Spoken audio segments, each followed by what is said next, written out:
प्यारे साथियों, welcome back. हम भारत का भूगोल यानी कि इंडियन ज्योग्राफी हम पढ़ रहे हैं। इंडियन ज्योग्राफी में हमने भारत की नदियों से अपना स्टार्ट किया था, जिसमें हमने भारत की नदियों को दो पार्टों में डिवाइड किया। पहला पार्ट वो नदियाँ जो हिमालय से निकलती हैं, और दूसरी वो नदियाँ जो प्रायद्वीपीय भारत से निकलती हैं यानी कि दक्षिण भारत से। ठीक है, हमने सबसे पहले स्टार्ट किया था पढ़ना हिमालय से निकलने वाली नदियाँ।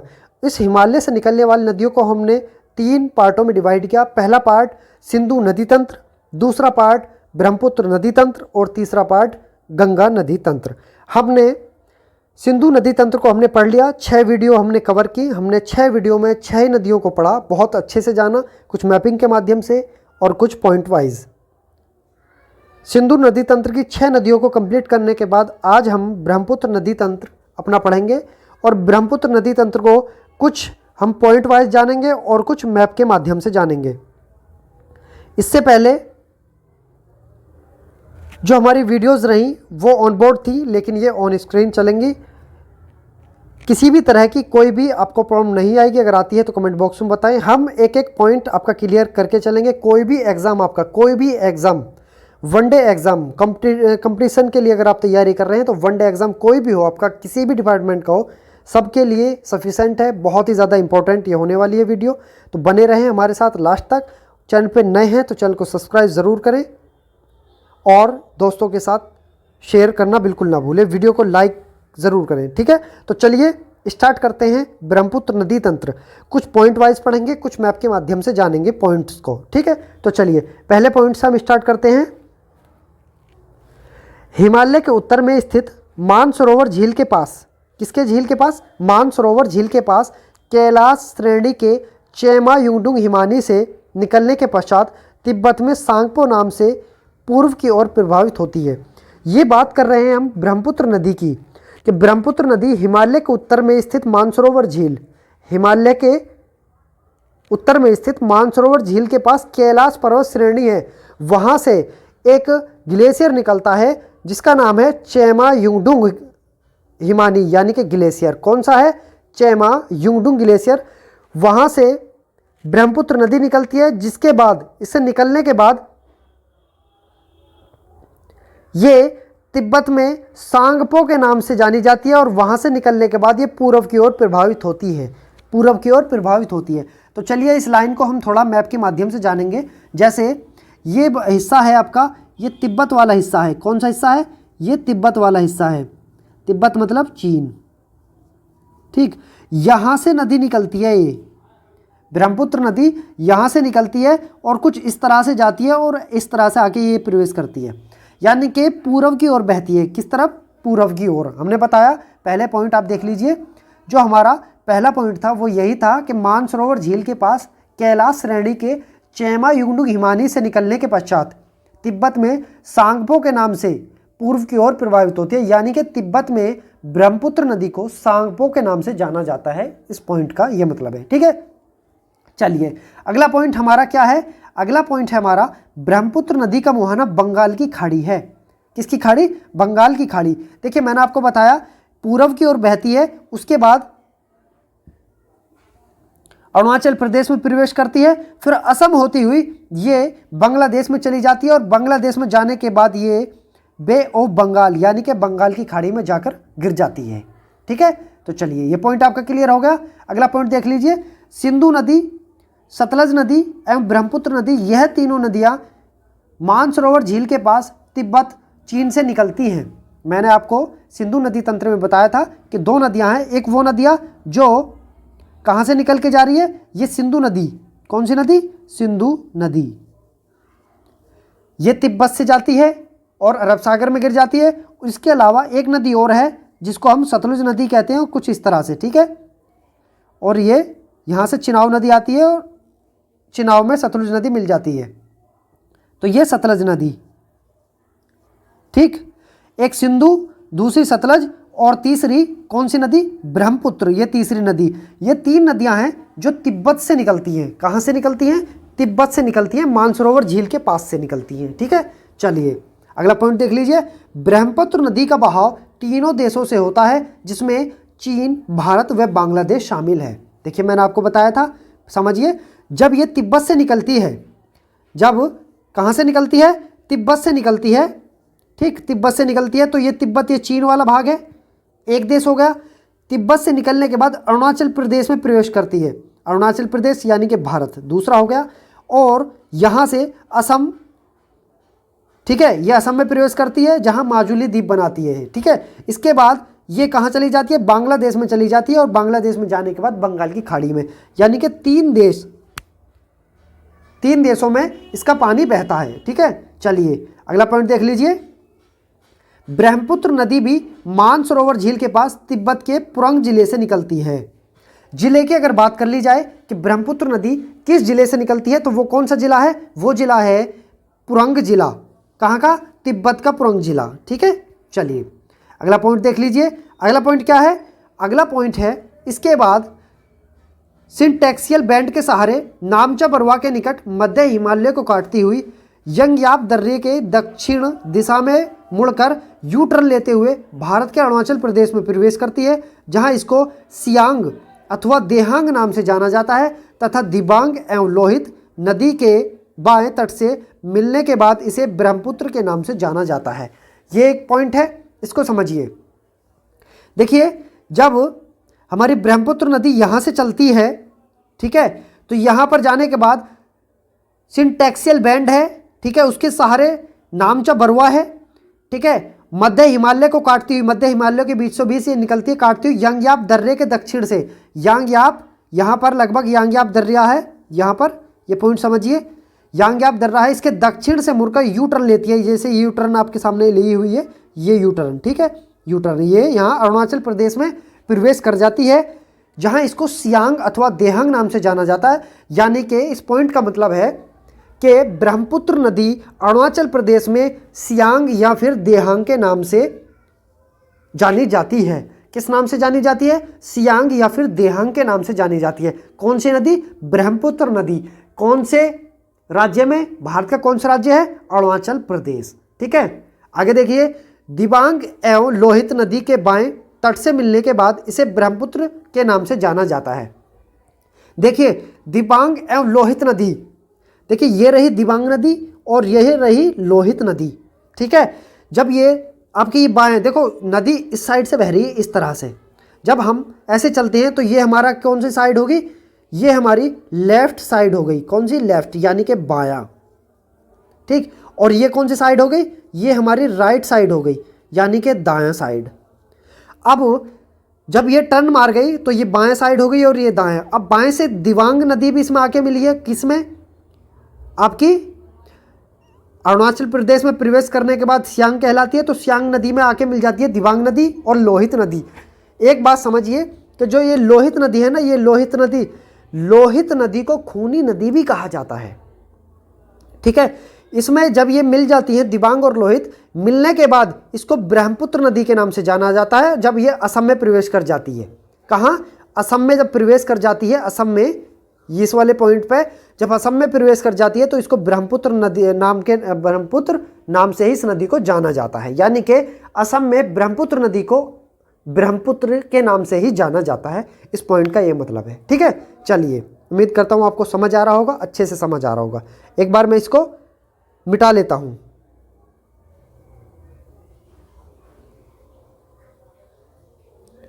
ठीक है, चलिए अगले पॉइंट कुछ और समझेंगे, कुछ अच्छा, बहुत सारे पॉइंट्स हमने इसमें लिए हैं।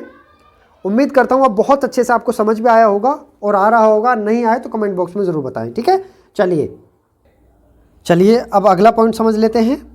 अगला पॉइंट है ब्रह्मपुत्र नदी के किनारे बसे शहर डिब्रूगढ़, तेजपुर और गुवाहाटी आदि हैं। यानी कि 3 शहर है, बहुत ही फेमस हैं, ठीक है, बहुत ही एग्जामों में पूछा भी गया है।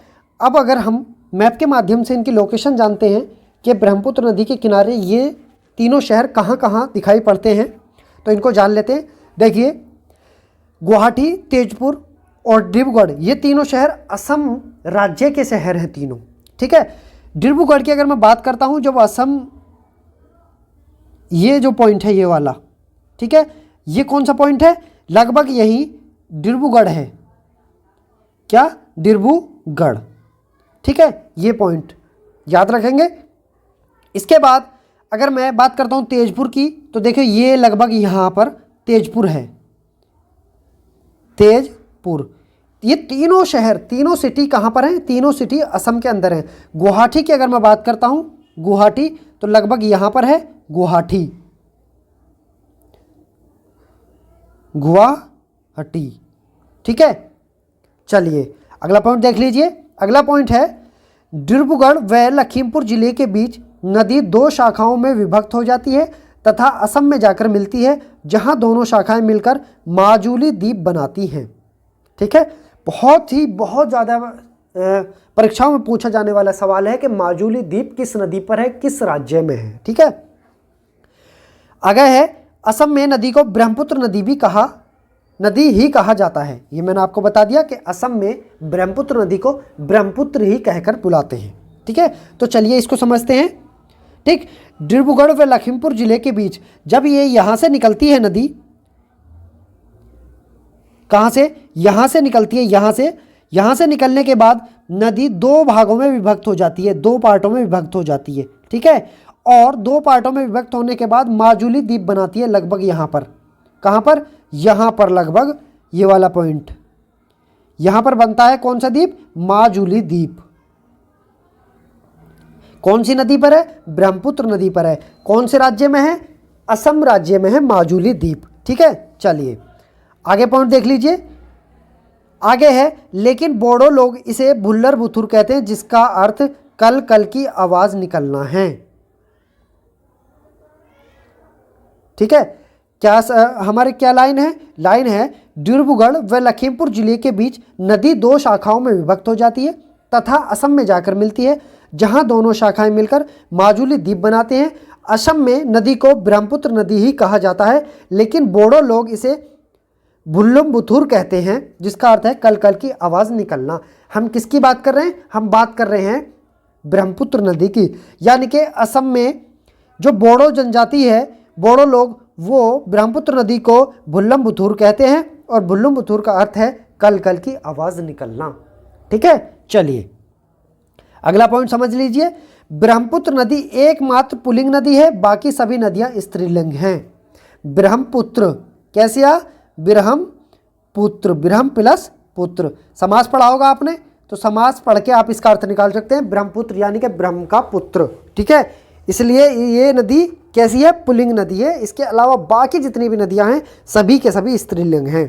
ठीक है, चलिए अगला पॉइंट क्या है? अगला पॉइंट है ब्रह्मपुत्र नदी को तिब्बत में सांगपो या सांपू के नाम से जाना जाता है। ये मैंने आपको सबसे पहले बता दिया था कि जो तिब्बत है, यहाँ से नदी निकलती है, यहाँ से निकलने के बाद कुछ इस तरह से आती है। यहाँ पर इसको क्या कहा जाता है? यहाँ पर इसको सांगपो या फिर क्या कहा जाता है? सांपू का नाम से जाना जाता है। सांगपो या फिर सांपू के नाम से जाना जाता है। अगला पॉइंट देख लीजिए। अगला पॉइंट है अरुणाचल प्रदेश में ब्रह्मपुत्र नदी को दिहांग के नाम से जाना जाता है। ठीक है, ये मैंने आपको बता दिया। और असम में ब्रह्मपुत्र नदी को ब्रह्मपुत्र नदी ही कहा जाता है, लेकिन वहाँ की जो बोडो जनजाति है, बोडो लोग हैं, वो इसको बुल्लुंबुथुर कहते हैं। ठीक है, बांग्लादेश में ब्रह्मपुत्र नदी को जमुना नदी कहा जाता है। जमुना नदी कहाँ पर? ब्रह्मपुत्र नदी को बांग्लादेश के अंदर किस नाम से जाना जाता है? जमुना के नाम से जाना जाता है। ये बहुत ही शानदार पॉइंट है, एग्जाम में आने लायक है और बहुत सारे एग्जाम में आ भी चुका है। अगला पॉइंट देख लीजिए। अगला पॉइंट है अगर हम ब्रह्मपुत्र नदी की लंबाई की बात करते हैं तो इसकी कुल लंबाई 2900 किलोमीटर है। कितनी है? 2900 किलोमीटर, यानी कि 2900 किलोमीटर। अगर हम ये कुल लंबाई है, और हम अगर भारत की बात करते हैं कि भारत में कितनी है, तो 916 किलोमीटर ही भारत में बहती है। कुल बहाव कितना है इसका? 2900 किलोमीटर है, जिसमें से 916 किलोमीटर भारत में बहती है। ठीक है, अगला पॉइंट है ब्रह्मपुत्र नदी भारत की सबसे चौड़ी नदी है। ब्रह्मपुत्र नदी भारत की सबसे चौड़ी नदी है। ठीक है, चलिए गंगा व ब्रह्मपुत्र नदी की संयुक्त जलधारा मेघना के नाम से जानी जाती है। मेघना की मुख्य धारा बराक नदी है। देखिए समझिए, मैप पे चलते हैं। गंगा ब्रह्मपुत्र की संयुक्त जलधारा क्या कहती है? मेघना कहलाती है। गंगा वह ब्रह्मपुत्र की संयुक्त जलधारा क्या कहलाती है? मेघना कहलाती है। यहाँ आके देखो, इधर इस साइड से कौन सी आई? गंगा नदी आई यहाँ से, और ये कौन सी आई? ब्रह्मपुत्र नदी आई। जब ये दोनों मिल जाएंगी तो इसकी संयुक्त जलधारा ही मेघना कहलाती है। ठीक है, और मेघना संयुक्त जलधारा की जो नदी है, सहायक नदी है, वो कौन सी है? बराक नदी है, बराक नदी। ठीक है, ये इसमें कहा गया है इस पॉइंट में। चलिए अगला पॉइंट क्या है? ब्रह्मपुत्र नदी विश्व की सबसे लंबी नदियों में से एक है, जो गंगा नदी के साथ मिलकर विश्व का सबसे बड़ा डेल्टा सुंदरवन का डेल्टा बनाती है। इसमें सिल्ट का निक्षेपण अत्यधिक मात्रा में होता है। ठीक है, क्या कहा गया है? ब्रह्मपुत्र नदी विश्व की सबसे लंबी नदियों में से एक है, जो गंगा नदी के साथ मिलकर विश्व का सबसे बड़ा डेल्टा सुंदरवन का डेल्टा बनाती है। ये बहुत ही इंपॉर्टेंट क्वेश्चन है, इसको आप याद जरूर रखेंगे, भूलेंगे नहीं। अगला क्वेश्चन क्या है? अगला पॉइंट है राष्ट्रीय राजमार्ग संख्या 2। राष्ट्रीय राजमार्ग संख्या 2 जो कि सादिया से धुबरी तक है, को ब्रह्मपुत्र नदी पर ही बनाया गया है। ठीक है, अगला पॉइंट है ब्रह्मपुत्र नदी में ही विश्व का सबसे बड़ा नदी द्वीप माजुली है, जो कि असम में स्थित है। मैं आपको बता चुका हूं पहले ही। ठीक है, अगला पॉइंट है कोपली हाइडल प्रोजेक्ट। कौन सा? कोपली हाइडल प्रोजेक्ट कोपली नदी पर बना है, जो कि ब्रह्मपुत्र नदी की सहायक नदी है। कौन सी? कोपली नदी ब्रह्मपुत्र नदी की सहायक नदी है। कौन सी नदी? कोपली नदी ब्रह्मपुत्र नदी की सहायक नदी।